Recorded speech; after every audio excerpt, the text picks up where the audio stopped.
Bonjour et bienvenue sur ce sujet très intéressant qu'il s'agit de le sucre, la métabolisation du sucre et du magnésium.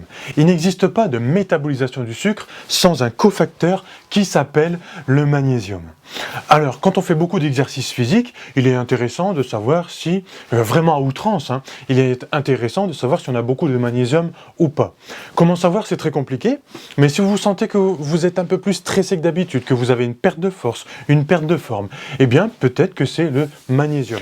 Ensuite, si vous êtes quelqu'un de stressé, qui a beaucoup de contraintes psychologiques, on va utiliser beaucoup de magnésium pour résister à ce stress. Et il va partir dans les urines. On va se détoxifier, malheureusement, du magnésium qui a été utilisé. À partir de là, il va falloir faire très attention. Soit vous prenez un complément alimentaire au niveau du magnésium, mais bon, soit vous essayez de contrer ce stress d'une façon ou d'une autre, en essayant d'en prendre conscience, de l'identifier, de le combattre et bien sûr de passer à l'action. Baisser son niveau de stress va augmenter automatiquement notre niveau de magnésium. D'ailleurs, l'exercice physique est un stress métabolique physique. C'est pour ça qu'on utilise beaucoup de magnésium, par exemple, en musculation.